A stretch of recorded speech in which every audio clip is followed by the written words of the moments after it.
Partners aren't the only one who have been separated by the Australian government and who have no clear pathway or reasonable and achievable process to follow.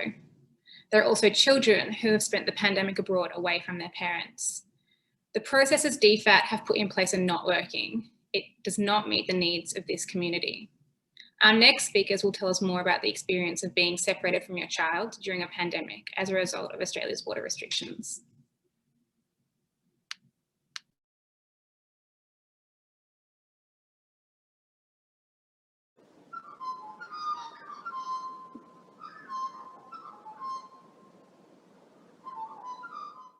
I'm working as a full-time registered nurse in Orange, New South Wales. My husband is a disability support worker. We are under 489 visa, and our daughter was stranded in India for the last 18 months. And after a very hard struggle, finally we got exemption and visa for my mother, and also she got exemption. So they are traveling from India to Australia yesterday. They didn't reach here yet. Will land tonight, and I am a part of the WhatsApp group for the unaccompanied minors in India.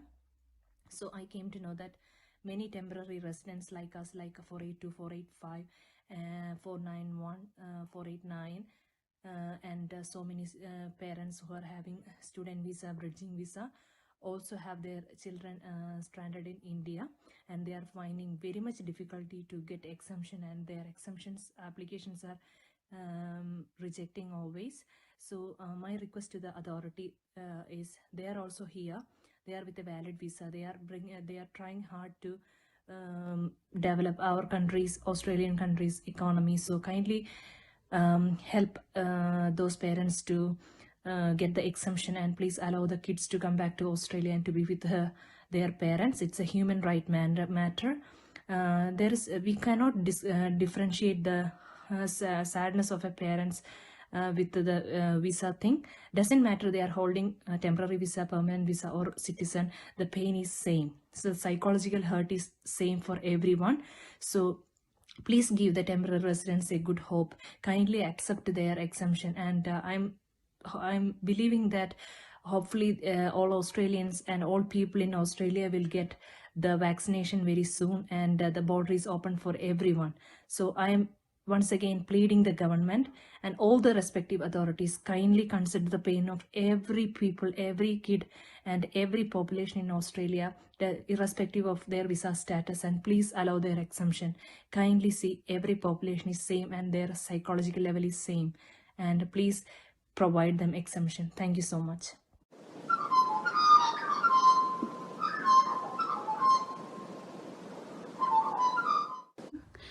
I have two daughters who are currently stuck in India. It was for a very short period of time that I went back to India along with my daughters and my parents, who had a valid visa at that point of time. But I had to come back to Australia following some work commitments, and my girls would have soon followed back with my parents who had a valid visa, as I say. But they couldn't do so because of the border closures, and since then they are stuck in India. It is so painful to see your kids on WhatsApp and video calls every day, and I request the government to take some initiatives to reunite our kids so that they can come back to Australia. I'm on a 485 visa, and I have filed for exemptions a few times, but each time I get a reply saying that my circumstances, my reasons are not compelling and compassionate enough, and a return of my kids, my family, would pose a significant threat to the Australian community, and my reasons are not compassionate enough. I request the government to the immigration department that the pain of being away from your child is definitely very compelling and compassionate. Please take some steps to reunite the stranded kids with their parents in Australia, irrespective of the visa subclass. This will be so helpful for people like us. Please do something about this. Please.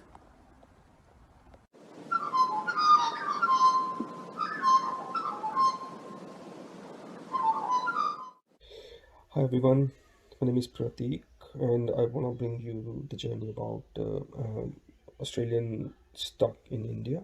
So with Neha Sandhu, I formed this WhatsApp group and for unaccompanied minor parents, and we brought a lot of parents on this common platform. Many parents were not aware of that they need to register their child with the DFAT as a kind of unaccompanied minor, and every day, even these days as well, every now and then there is parents joining this group to get the information. So this sort of information should have been done by the work. This should have been done by student government, but they are not getting that sort of support. So this WhatsApp group is assisting them for that. Parents are getting a case officer allocated, which is supposed to get their tickets organized, their visas, if they are accompanying, if they are traveling with grandparents, their visas organized, their exemptions organized. But still there is bits and pieces information that's missing. So there is communication is not niche from the defect case officers. They are not communicating properly, they are not providing enough information to the parents, and parents are still serving, so they are still coming back to the group to get further information, which is not good. If you are serving someone, you should serve from end to end. That is what the purpose was for a case officer, but that is not happening. Northern Territory quarantine facility, they're not allowing parents to join their children who are quarantined there. But like 3-year-old child, you are asking the 3-year-old child to stay with a stranger whom they don't know. I understand they travel from Delhi to Darwin for in a 13 hours flight, but that doesn't create a bonding. For bonding, you need to stay with child, and they're not allowing parents to stay there, which is inhumane. DFAT is rejecting temporary residents, like they are taxpayers. PR, citizen, temporary residents, anyone on a visa, they are here because the Australian government want them to be here. So the government is not helping them. This is not right. We need support from the government for either that person is a temporary resident, or citizen, or visitor visa, or whatever. If the child is separated from the parents, it's on humanitarian grounds, they need to be separated. And that is what the message I want to bring it over here, that we need support, more support from Australian government to reunite the separated families. Thank you all. Thank you.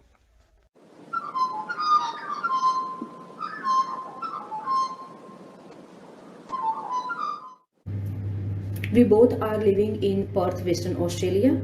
We are on student visa, subclass 500, and currently I am working as a disability support worker team leader, which is in critical care sector. My 4-year-old son stuck in India since 2019. As we send him India to visit family member and spend some times with the family, and we had planned to bring him back April 2020, but unfortunately border was closed and he couldn't come back to Australia. And I had applied exemption 7 times for my son and for my mom to bring him back to Australia, but unfortunately it was rejected because of my visa status.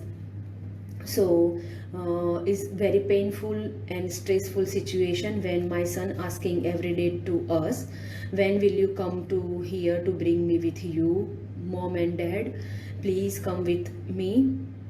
And he also delay his academic progress, and he will celebrate his 5th birthday on 21st September without us. So it's very painful situation for us. So now I am facing many challenges to bring my son back to Australia. So many parents like us also facing many problems to bring their children back. So it's my humble request to the government, Australian government, please consider to kids and please approve their exemption so every children can reunite with their family. Please. Thank you.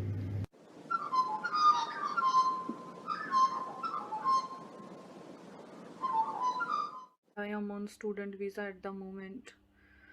When we arrived here, my daughter was only 3 years, and we were unsure that what kind of environment would be here, and she would be really happy to be exist with this environment, or would she adopt those environment? Because here everything would be new for her. So we decided that after 2 or 3 months, we will bring our daughter back here when we managed all and how we can let her exist in this kind of environment. But as we arrived here in the March 2020, after this everything was shut, border was closed, nobody can travel to and from. So there was a hope that I can bring my daughter back here. Every agent saying that this is not possible, so you have to wait when the border will open. Now it's almost 2 years, and my daughter is now 5 years. She celebrated her birthday without me, and I can see the pain and grief in her eyes, and she's sending me a voice message when she's saying that, when can I come here, mama? Like, these are really painful. When I saw any kid here, I saw my daughter, how she big, how she tall. Like, this is the time that parents should with their kids, and I can't like play with her, can talk with her, hug her. There are lots of things that parents do with their kids. They engage and they taught the environments, they teaching them lots of things. But I think that I missed the opportunity. Please, I beg that I really want my daughter here. There are lots of things that I can't explain. I really emotionally not well, because sometime I just cried when I saw her picture.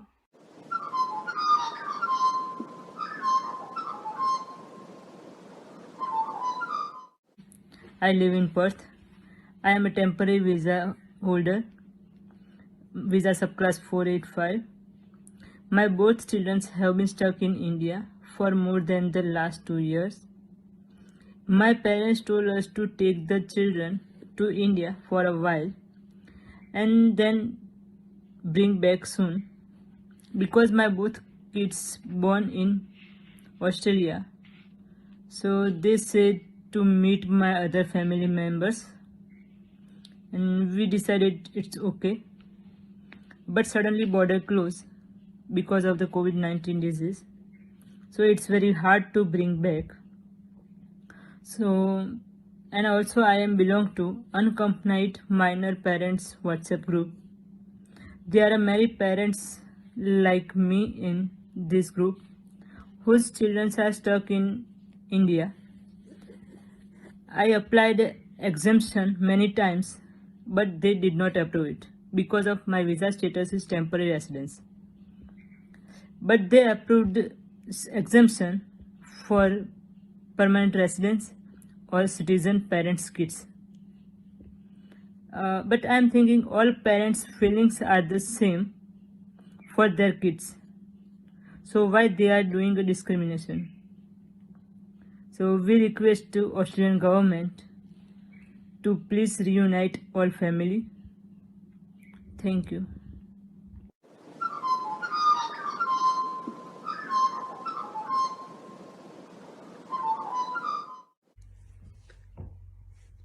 Hi everyone, I'm Harsha. I am one of the group admins for the unaccompanied minors stuck in India, formed by Neha Sandhu. We have formed this group to unite the parents that are whose kids are stuck in India, and we understand that there have been so many kids that are currently in India at this moment, and we have managed to unite a lot of people. We have managed to bring a lot of people, parents, into this platform, and there are so many people who are still joining till today.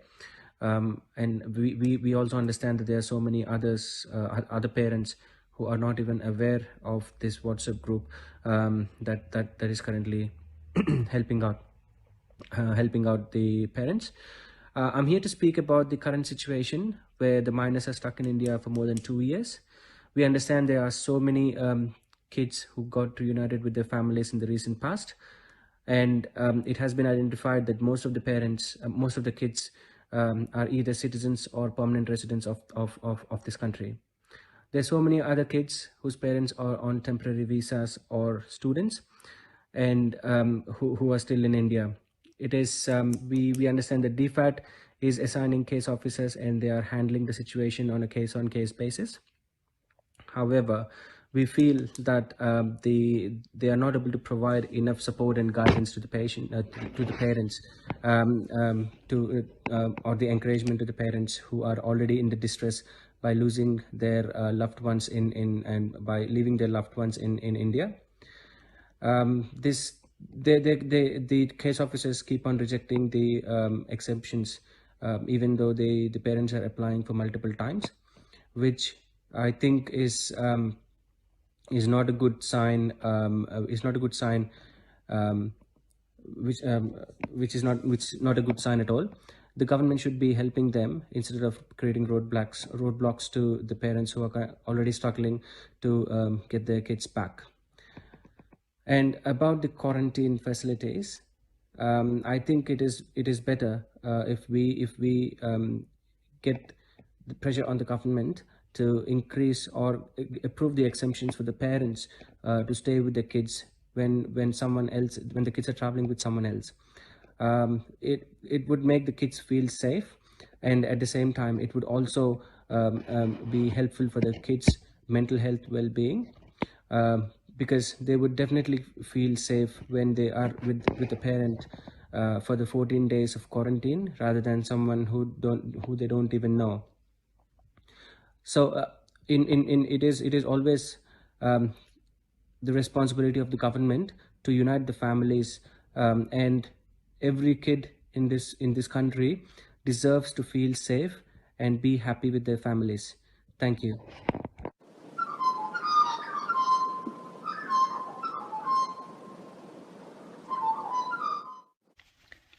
My name is Neha Sandhu. I'm the admin of Australian Stuck in India Facebook group and working closely with the parents of unaccompanied minors since June 2020.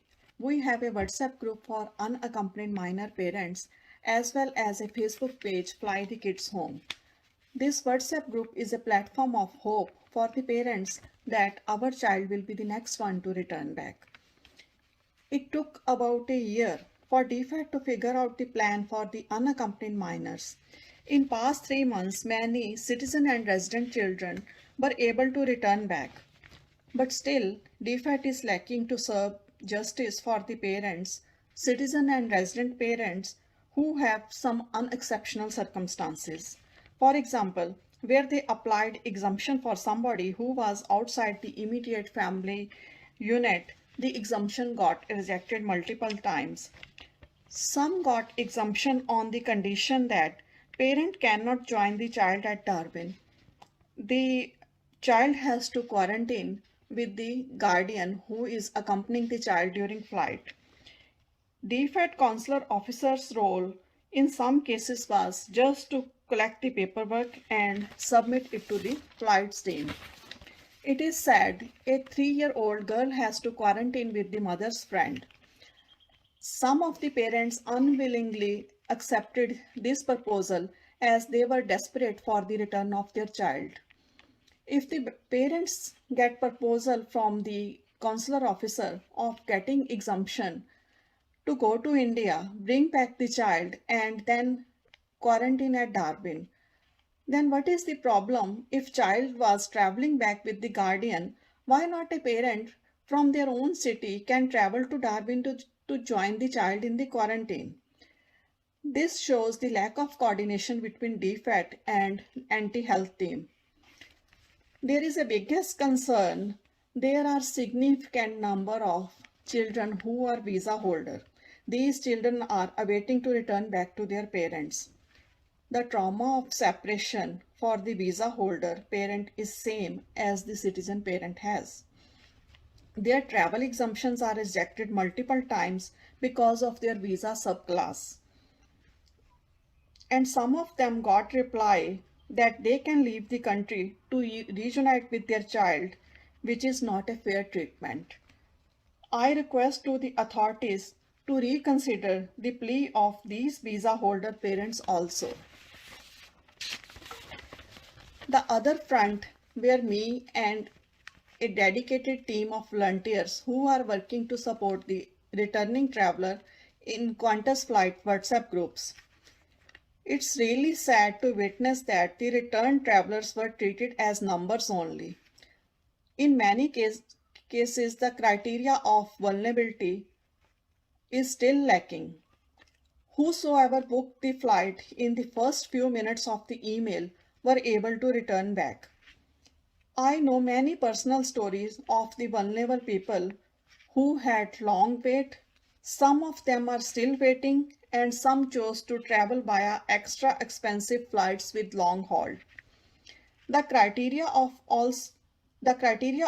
capping also seems to be failed when there is a large-scale community transmission, and the promise of dedicated quarantine facilities remained a promise only. I'm hoping the country to achieve the target of 80% vaccination soon so that the normal air travel be restored back. The struggle of 18 months of stranded people, only those people can understand who were stranded overseas or some of the family member was stranded overseas. Our fellow countrymen inside the country only judged them and outcasted them. I'm hoping for the good times soon.